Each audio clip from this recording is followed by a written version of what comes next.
kawaida kuongoza watu zaidi kugumanya ula mpira wa mdu wa Komoro kuna wakati zifanya usu mparani ni watangazaji ili rijeni hadisi ibadili makalima shama deli mjuao kainu even mauko kaiti ya ukawalua watatae wazifane rio no muhimu kajiru ne maparteneri historiki watu mjuao karangu wakati federation akaupata tu hata iji wasuliende mindu hata wasuliban leo Komoro Telecom wodo andu handani wa amini ukai lazima akompanye eselakanti donc leo namjoka juzi ukameruni armwekan Komoro Telecom akompanye rudungana ikabazima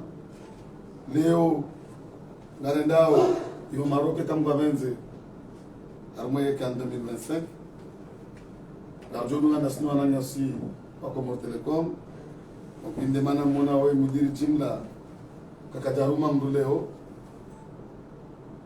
rijabanu au wananyasa Komoro Telecom wamba na mje au ngodaoni han mje mfanye zenongoza hanyu ngodaoni han yabo ngamjua kamwa ta madao kuma Komoro Telecom ndo kavukai alhamdulillah rabbil alamin kadari shukurie ile jina la rais wale kumayo mpira wa mdu Komoro ni directeur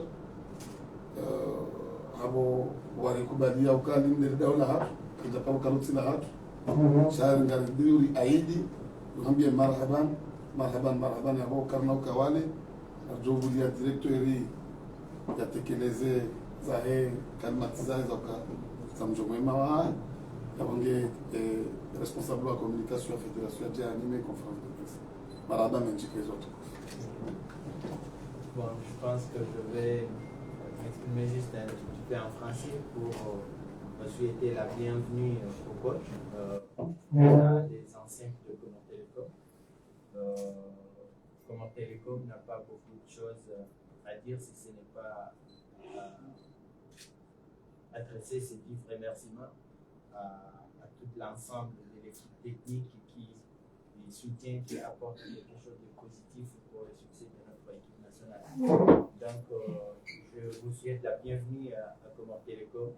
Je vous souhaite une bonne conférence de presse avec les journalistes qui sont ici et qui ont hâte justement de vous poser un certain nombre de questions pour comprendre la suite.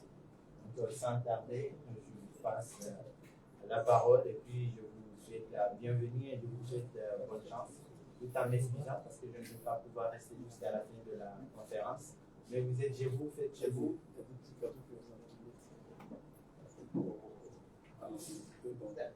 Bien sûr, ça c'est une des autres étapes. Voilà, c'est une autre étape. Donc c'est juste pour vous souhaiter la bienvenue et puis dire que voilà, vous êtes chez vous, comme a dit mon frère. Donc vous êtes chez vous, faites comme chez vous, voilà, Komoro Telecom est là pour vous, elle est là pour nous tous. Merci beaucoup. Juste un petit geste.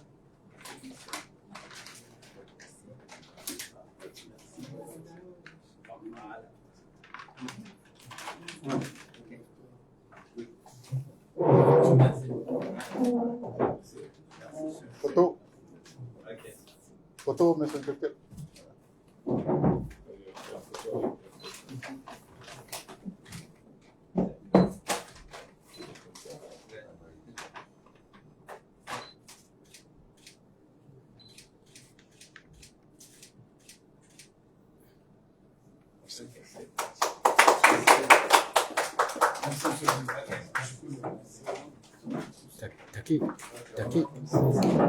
Taki.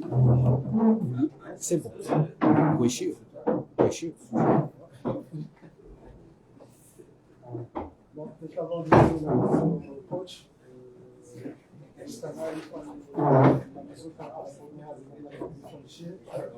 wananasi watangazaji mjibu mawafao wa zile kundi za mpira wa miguu nani ndio na Komoro Telecom kama ni namna directeur nationale de la jeunesse, un partenaire historique pour aller sur la carte. Donc, comment est communiqué de préciser, ili iruhusu watangazaji wajikalite hapo masuala ya tehama zilizokuwa Zanzibar ili wasijoka wapo wasijoka muda mwingi wakana mdoka kocha jana ya muhani hapo na kala mbele shaje hapo wakana mdoka msahaya ya ndio maswali donc ndio handa kana masuala ya tigo peke hapo na wangua ndio kama les objectifs. Donc, coach, là, j'ai fait une petite introduction pour éclairer un peu les amis journalistes que la conférence de presse va se faire uniquement sur les points soulignés sur le presse. Mais avant de commencer, le coach est accompagné du préparateur physique Jean Cassonneau et du coordinateur de l'équipe nationale Mohamed Khalil, alias Momo, qui joue un rôle majeur central dans l'équipe. Au sein de l'équipe nationale. Donc, la conférence de presse, normalement, elle va pas excéder 40 minutes, parce que le coach il a un programme chargé aujourd'hui, et dans les jours à venir, parce qu'il doit voyager dans les îles. Donc, on vous prie, chers amis journalistes, d'être concis, précis, mais bref aussi sur les questions. Il ne faut pas aller sur les questions sur le principe, on va aller à 5 journalistes.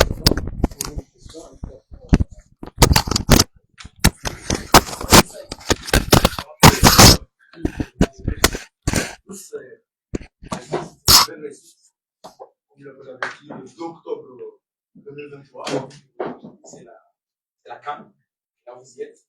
Pour vous, donc on vous fait comme beaucoup de difficultés au début, ça on peut le mentionner quand même. Ça veut dire comment ce travail à faire avant de rêver aux gars. Et aujourd'hui, comment un homme comme vous peut se sentir après cette difficulté, après tel pari, tel réussite, la deuxième fois. Bonjour à tous déjà. Les difficultés, il y en a toujours. Hein, que tu entraînes les Comores ou le Nigeria, le Sénégal ou le Maroc, il y a toujours des difficultés. Ça fait partie du travail.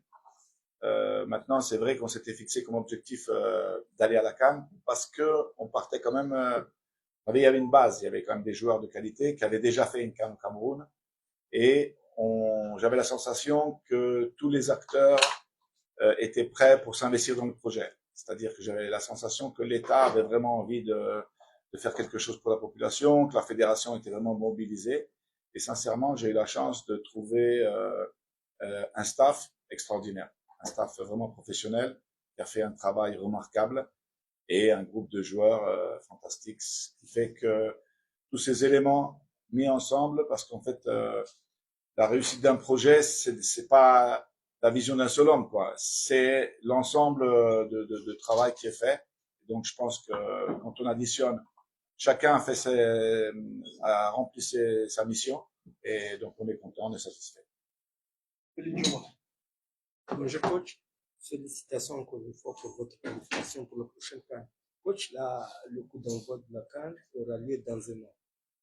À quelle étape allez-vous procéder et comment est-ce que vous allez préparer cette équipe? Disons qu'on a la chance d'être engagé dans les qualifications pour la Coupe du Monde. Donc, ça nous permettra d'un côté de jouer nos chances à fond pour la Coupe du Monde et en même temps de faire des matchs de haut niveau qui nous permettent de continuer notre progression. Parce qu'en fait, c'est vrai que le grand public s'arrête juste à la qualification. Mais dans mon esprit, dans l'état d'esprit du staff, en fait, c'est une continue amélioration de l'équipe. On essaye de la renforcer, on essaye d'avoir plus de cohésion, d'être plus compétitif. Donc, moi, je me pose pas la question dans un an, je me pose la question au mois de mars d'être prêt pour les matchs à Coupe du Monde. Et c'est comme ça qu'on arrivera à être à la CAN et Inch'Allah d'être prêt pour faire une belle CAN. Est-ce que j'ai répondu à ta question? Bonjour, monsieur le coach. Bonjour. D'abord, félicitations. Vous savez qu'il est avec. Ma question se base sur la qualification, bien sûr. Vous êtes déjà qualifié, mais pas seulement la qualification qui est acquise, mais avec 12 points, c'est la première fois. Pouvez-vous nous parler comment avez-vous organisé cette équipe pour affronter des équipes comme la Tunisie jusqu'à gagner ces matchs, tous ces matchs à l'extérieur? Est-ce que le fait de jouer ces matchs à l'extérieur a vous donné le courage d'aller au possible? Moi, je crois que dans le sport, tout est possible. Dans le sport, tout est possible, à condition qu'on travaille avec humilité et en même temps qu'on se fixe pas de limites. On a la chance d'avoir un groupe de joueurs extraordinaires avec une mentalité fantastique et c'est eux qui font les résultats. Nous, on est seulement là, le coach, c'est pas lui qui marque les buts, c'est pas le coach qui fait les passes décisives, c'est les joueurs. Donc, c'est grâce, comme je l'ai dit tout à l'heure, au travail de tout le monde. Chacun s'est investi beaucoup dans cette mission. Et par exemple, dans certains matchs, même quand on préparait les stages au niveau de l'État, au niveau de la fédération, vraiment, ils ont mis tous les moyens. Ils nous ont accompagnés pour qu'on puisse préparer les matchs dans les meilleures conditions. À partir de là, nous, en tant que staff, on a essayé de préparer les matchs en disant, on se fixe pas de limite. C'est pas les supporters qui marquent les buts. Donc, même si on est en Tunisie, pour nous, on est 11 contre 11 et je pense qu'on a bien préparé les matchs, mais c'est surtout les joueurs qui ont été extraordinaires. Et moi, je me souviens, après 5 minutes de jeu contre la Tunisie, le premier match, j'ai senti tout de suite qu'il y avait une énergie sur le terrain qui était quelque chose d'extraordinaire. Et c'est grâce à eux qu'on a remporté le match. Souleymane Aziko.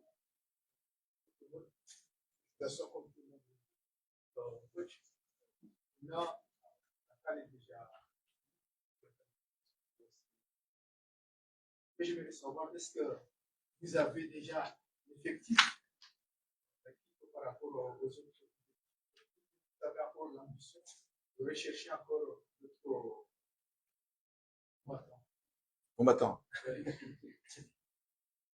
Non, combattant, c'est un terme intéressant.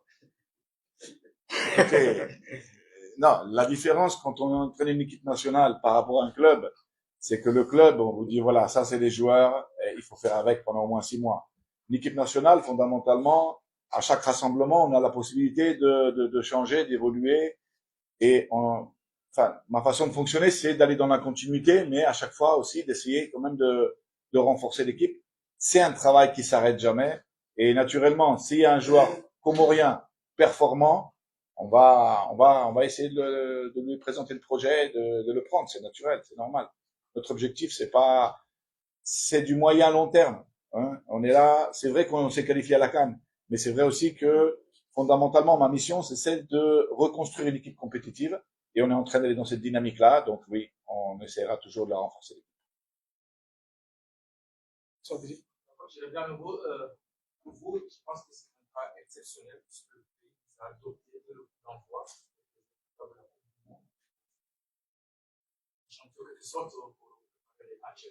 Est-ce que vous sentez que par rapport à cette confiance-là, est-ce que vous allez vers l'avant, suivre à côté des moyens est-ce que c'est cette confiance-là qui vous pousse à Non, moi, quand j'ai accepté ma mission, déjà quand on m'a proposé d'entraîner l'équipe, j'avais le souvenir d'une équipe que j'avais vue à la CAN qui avait un très bel état d'esprit. Bon, après, il y a toujours une part d'inconnu quand on commence une mission. Mais sincèrement, j'étais dans l'avion quand je suis venu la première fois pour parler avec la fédération. Et déjà, les gens qui étaient autour de moi, m'avaient reconnu et déjà, on parlait et je sentais qu'il y avait quelque chose de l'humain qui se passait. Et moi, j'attache beaucoup d'importance. Et c'est vrai que dès la première conférence de presse de présentation, j'ai eu tout de suite la sensation qu'il y avait envie de faire du football, qu'il y avait envie de quelque chose d'important. J'ai toujours vu de la gentillesse de la part de tout le monde, des gens, des supporters, même la presse, même vous êtes toujours posé des questions avec respect, des questions intéressantes, intelligentes. Et ça aussi, c'est important. J'ai toujours vu de la part de tout le monde l'envie de se surpasser. Et par exemple, les 2 derniers matchs, bon, nos gardiens ont été décisifs dans les 2 matchs. Mais derrière, il y a un travail. Il y a un préparateur des gardiens qui est là, qui regarde les vidéos. On prépare les 15 jours, 3 semaines avant le match contre la Gambie. On a fait avoir à nos gardiens les meilleures actions, Barro et tous ces joueurs-là, comment ils tirent, de quelle position. Il y a un travail derrière. Donc, si vous voulez, à partir du moment où moi, je suis un enthousiaste, j'aime mon travail et j'ai la chance d'avoir des grands collaborateurs qui sont autour de moi, parce qu'on a un staff professionnel, c'est tout ça qui me donne envie de continuer, de faire toujours mieux et de défendre les couleurs de l'équipe nationale. Si vous pouvez me permettre, puisque votre contrat arrive à terme le octobre prochain, Oui. 2025, Oui. est-ce que vous allez parler de ce contrat dans votre sens. À moins que vous voulez aller vous faire le coach pour la CAN. Non, bien sûr, c'est normal. Bon, on avait fait un contrat de 2 ans. Et à l'époque, quand on a signé le contrat, c'est vrai que la CAN devait se dérouler au mois de juin. Elle a été déplacée, donc tout naturellement, le contrat sera prolongé de quelques mois afin de pouvoir couvrir la CAN et aussi d'aller progressivement vers nos échéances, naturellement. Juste par rapport à l'accueil d'hier, comment vous étiez senti? Parce que ce n'est pas la première fois, mais hier, ça a été notre. Écoutez, moi j'étais vraiment très surpris.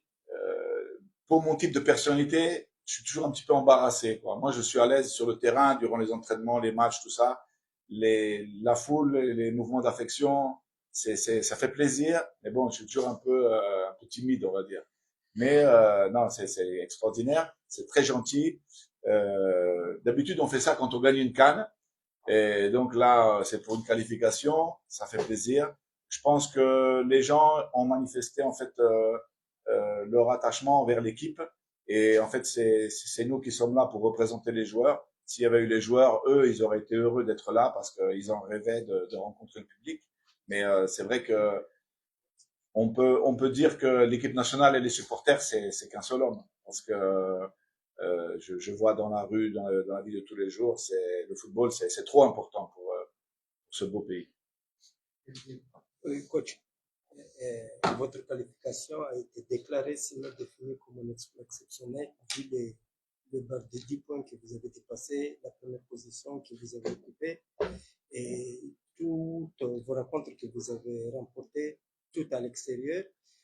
Mais là, au-delà de ça, il y a des leçons à tirer par rapport à comment vous avez organisé cette campagne. Quelles sont exactement les leçons que vous avez tirées de cette campagne qui va vous amener ou vous conduire à vous améliorer pour le mars prochain? Disons, quand il y a eu le tirage au sort, on était tous d'accord pour dire que c'était un groupe difficile, parce qu'il y avait quand même la Tunisie qui avait battu la France à la Coupe du Monde au Qatar, et Madagascar on n'avait jamais battu d'ailleurs, et qui était nettement en avance sur le classement FIFA. Il y avait la Gambie, qui malheureusement était dans le pot 4, mais la Gambie, c'est une équipe que je connaissais bien, je l'avais déjà affrontée plusieurs fois avec le Sud-Soudan. C'est une équipe vraiment expérimentée, qui avait fait 2 CAN, un quart de finale au Cameroun, donc c'était vraiment des adversaires forts. C'était difficile de prévoir que les Comores soient arrivés premiers, sincèrement. Je pense que personne n'aurait pu imaginer un scénario comme ça. Et en fait, j'avais bien compris que si on voulait jouer une qualification, c'était surtout contre la Gambie et Madagascar. Il fallait pas perdre. Les 2 premiers matchs, nous, ce qu'on a cherché à gagner, oui, mais aussi surtout à pas perdre. Et après, bon, on a eu cette double confrontation contre la Tunisie.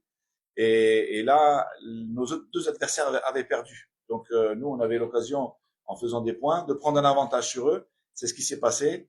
Et c'est ce qui nous a permis après de rentrer dans le scénario du match qu'on a joué contre la Gambie, où fondamentalement, eux, ils étaient obligés de gagner le match, alors que nous, fondamentalement, on aurait pu même aller sur un match nul, en sachant qu'il y aurait eu des espaces pour gagner le match. C'est pour ça que j'ai fait certains choix assez forts, on va dire, même au niveau tactique, et pour nous permettre dans le deuxième mi-temps d'avoir les bonnes occasions. Et ça s'est bien passé, Inch'Allah. Et après, bon, le dernier match, c'était un match de gala. Mais tout le monde tenait à ce match-là. Donc les qualifications, en fait, elles nous ont permis de prendre confiance en nous, de comprendre que on peut, avec humilité et travail, on peut battre n'importe qui. Ça, c'est une certitude après ces qualifications-là, parce que jouer à l'extérieur, c'est très difficile sans l'appui du public. Et bien souvent, on va dans des endroits qu'on ne connaît pas, on s'entraîne sur des terrains qu'on ne connaît pas. Et il y a toute une logistique, heureusement d'ailleurs, que le staff a très bien travaillé, parce qu'il y a des gens derrière qui travaillent, comme Momo, qui fait un travail extraordinaire, comme Adrami, ce sont des gens qui, parce que le grand public ne le sait pas, mais derrière l'équipe nationale, il y a tout un staff qui se déplace, qui arrive là-bas des jours avant, qui prépare les hôtels, il prépare les terrains d'entraînement, il y a un gros travail qui se fait afin que les joueurs ne manquent de rien pour faire la prestation. Et donc, dans ce cadre-là, on ressort des qualifications. C'est vrai qu'on est premier, c'est vrai qu'on a la meilleure défense aussi, on n'a pris que 2 buts sur action. Les 2 autres, c'est sur des ballons arrêtés. Donc la certitude, c'est qu'on est compétitif, mais attention, il faut quand même rester vigilant. On est dans un projet de construction, donc c'est comme un enfant. Il peut marcher, il peut tomber aussi. Donc il faut être prudent, il faut du travail, il faut qu'on continue à nous améliorer et travailler dans cette direction-là. Exato. La fédération vous a donné une mission précise, comme le fait de construire une équipe, parce qu'on est quand même parti d'une non-qualification à la précédente CAN. Actuellement, vous comptabilisez 13 matchs avec seulement une seule défaite, et avec 21 buts marqués et 9 buts encaissés. Peut-on dire que ce bilan parle d'une réussite par rapport à votre mission?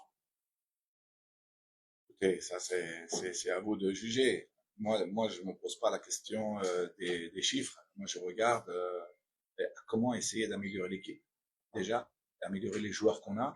Et puis c'est ça. Bon, la vie d'une sélection, c'est un état d'esprit. Donc, si l'état d'esprit dans l'équipe il est positif, parce que nous, la chance qu'on a, c'est qu'on a une fédération qui nous fait bien travailler.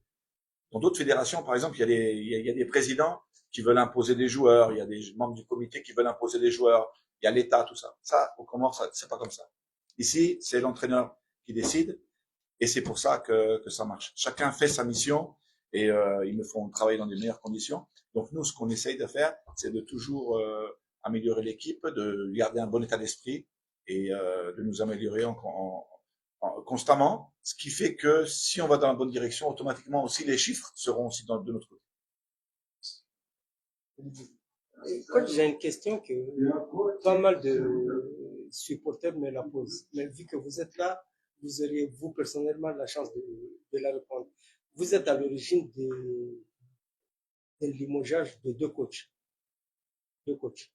Celui de Madagascar et l'autre de la Tunisie. Ça vous fait quoi, personnellement, le fait que vous soyez à la source de celui, parce que ça fait partie quand même de votre réussite? C'est toujours dommage. Quand un collègue il perd son travail, c'est toujours dommage, parce que moi, je me mets à la place de l'autre. Il perd son travail. Bon, c'est vrai que Roro, c'est lui qui a donné les démissions. C'était pas après notre match non plus, donc je me sens pas. Excusez-moi, il avait beaucoup parlé pendant le juin. Bon, moi, sincèrement, après le match qu'on a joué, qu'on avait fait 1-2 partout au mois de septembre, j'ai eu l'occasion de le connaître dans l'avion, puisqu'on était conviés en Côte d'Ivoire à un meeting pour les coachs, et on était côte à côte. Donc, on s'est fréquenté après le match, on se connaissait pas, on se connaissait juste comme ça. Et moi, j'ai découvert quelqu'un de gentil, quelqu'un de sympa, quelqu'un de passionné. On a déjeuné ensemble, on a dîné ensemble, on s'est connus, et on est allé au-delà du sport, parce que durant les 90 minutes, c'est normal qu'il n'y a pas d'amis. Il n'y a pas d'amitié, on est là pour faire gagner notre propre équipe. Mais après, bon, quand le match termine, c'est autre chose. Donc, pour Roro, je me sens pas concerné. En ce qui concerne Benzarti, bon, moi je le connaissais déjà depuis, parce que j'avais entraîné en Libye, on se connaissait. Et c'est normal que, bon, lui, vu le statut de la Tunisie, 36e mondial, il joue contre nous, pratiquement 2 matchs à domicile. C'est normal qu'eux, ils pensaient faire 6 points, parce que ça fait partie de l'ordre des choses. Maintenant, c'est normal, tu perds à domicile. Après 14 ans, tu n'as pas perdu un match et tu n'arrives pas à gagner le deuxième match. Bon, la fédération a dû trancher, et ça, je suis désolé, bon, c'est le problème à eux, hein. Je ne veux pas rentrer dans les questions de la fédération tunisienne.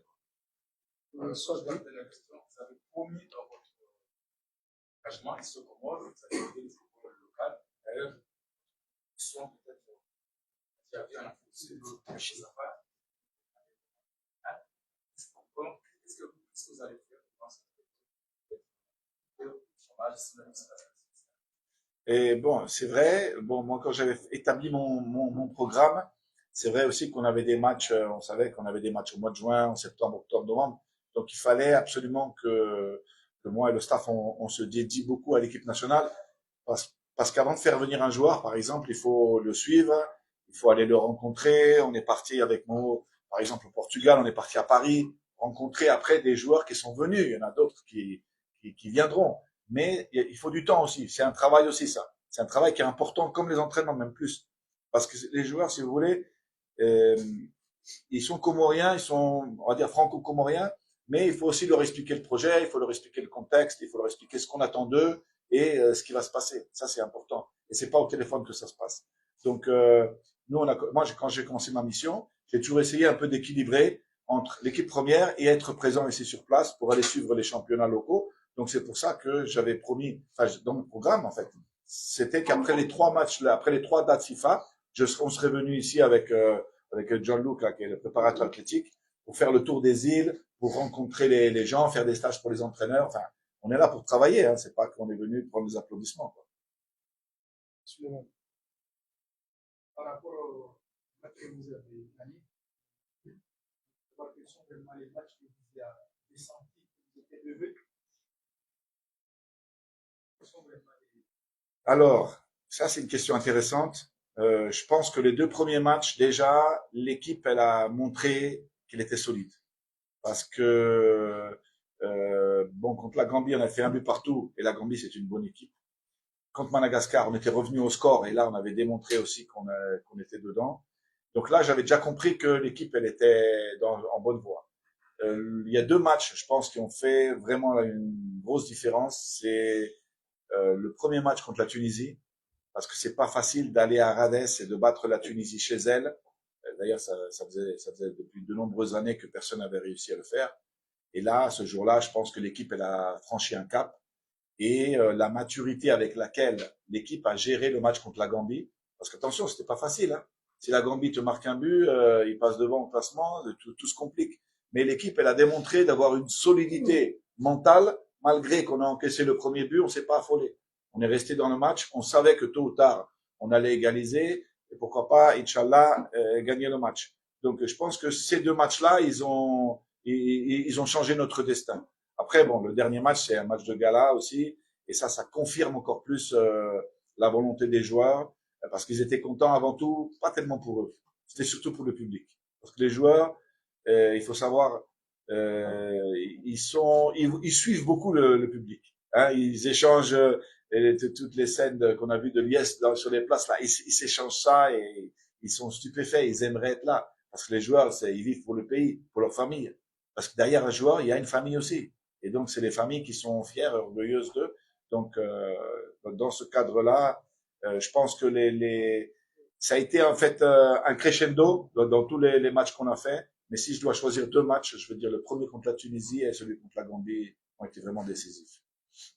Moi, je pense qu'il y a une dernière question. Oui, coach, certes, on s'est qualifié, c'était toute une fierté nationale et une fierté pour vous également parce que vous avez réussi votre mission. Mais au-delà de ça, on est endeuillé parce qu'on a perdu un de nôtres, le jeune supporter qui a fait le malaise après notre qualification. Avez-vous un mot à l'endroit de ses proches, du public, des supporters par rapport à ce drame? Déjà, il faut savoir que ce soir, je vais me rendre déjà chez la famille pour présenter les condoléances. Je vais y aller personnellement. Et donc, j'ai eu à le dire aux joueurs. Je l'ai dit aux joueurs, j'ai dit, il y a quelqu'un qui est mort parce qu'il avait trop d'amour pour vous. Faut pas se tromper, les gars. Ça, je l'ai dit aux joueurs. Et les joueurs, ils ont bien compris, parce que ce sont des gars intelligents avant tout, et ce sont surtout nos joueurs à nous. On a de la chance, ce sont des belles personnes. Ce sont des gens qui sont très sensibles. Et donc, j'ai déjà exprimé les condoléances au nom de l'équipe. Mais je vais le faire personnellement aujourd'hui même, au nom de toute l'équipe du staff et de la fédération. Merci, coach. Je pense que s'il n'y a plus de questions. Non, si, on peut faire ça, 5-6 minutes s'il y a des questions. N'hésitez pas. Hein, moi, sinon, si le coach a quelque chose à rajouter. Vas-y. Al-Fadji. La question que je vais demander, vous avez vu que le coach n'a jamais eu de réaction de sa part à l'endroit de l'équipe nationale.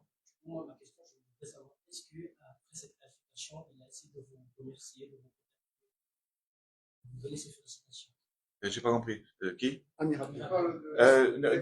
Non, j'ai pas eu l'occasion d'avoir. Bon, on s'est connus en Côte d'Ivoire, mais bon, je pense qu'il devrait pas manquer. Certainement, il n'y a pas de problème. C'est un Comorien aussi, il doit être content plus que nous, même. Une question?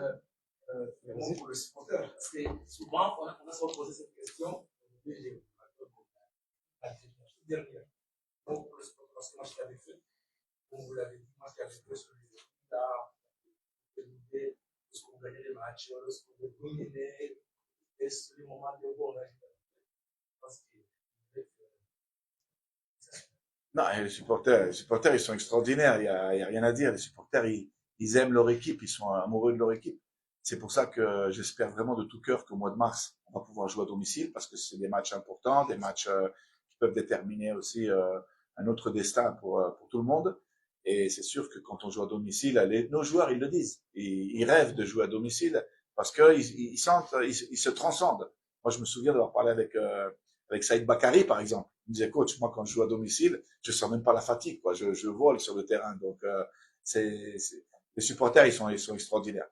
Et ça aussi, j'ai compris depuis le premier match. Parce qu'en fait, ils me connaissaient pas, les supporters. On joue contre la Centrafrique, le tout premier match. Enfin, c'était en fait le deuxième, mais le premier à domicile. Et on prend un but contre notre camp après même pas 10 minutes de jeu. Donc, il y aurait pu y avoir, de la part du public, une réaction, je veux dire, négative. Parce que bon, on est à domicile, les gens viennent par curiosité, il y a quelques nouveaux joueurs. Mais j'ai senti tout de suite qu'en fait, le public, non, il comprenait que c'était un but contre le cours du jeu. Ils ont dit, c'était comme si, bon, vous inquiétez pas, les gars, on va continuer à vous supporter. Et ça s'est bien passé. On a égalisé. Et en deuxième mi-temps, on a mis 2-1, 3-1, 4-1. Donc, le public, il faut seulement qu'on le remercie. Et au nom de tous les joueurs, vraiment, un grand merci. Monsieur le coach, souvent s'il y a une qualification, s'il y a une réussite, on oublie les défaillances. Qu'est-ce qu'il faut améliorer, particulièrement pour... De toute façon, il faut toujours améliorer. Hein. Il y a un joueur de tennis en Europe qui est italien, il s'appelle Sinner, qui est en train de gagner tous les matchs. Et lui, il dit, quand je perds un match, le jour d'après, je m'entraîne. Quand je gagne un match, le jour d'après, je m'entraîne le double. Donc nous, c'est un travail aussi. Comme on construit l'équipe, on construit aussi notre travail. Donc il faut améliorer les conditions d'entraînement, il faut améliorer les conditions de travail, il faut améliorer l'équipe. C'est un travail continu, ça s'arrête jamais et ça fait la différence entre parce que nous, se qualifier pour la CAN, c'est bien, on est content. Mais il faut aller au-delà. Je pense qu'il faut franchir un palier. Il faut commencer à avoir des ambitions. Il faut commencer avec humilité, pardon, attention, avec humilité, mais il faut avoir de l'ambition. Il faut penser qu'on a une belle équipe, qu'on peut aller de l'avant. Donc, c'est un travail qui s'arrête jamais et c'est un travail, il faut être exigeant envers nous-mêmes. Voilà. Bon, je pense que s'il n'y a plus de questions, je sais qu'il n'y en a plus. On arrive à la fin de la conférence de presse qui a été animée par le sélectionneur national Gianluca, oui. Il m'a déjà licencié. À son côté, Gianluca Sorini, c'est le grand timide, mais c'est celui qui fait que les joueurs jouent bien parce que c'est le préparateur physique.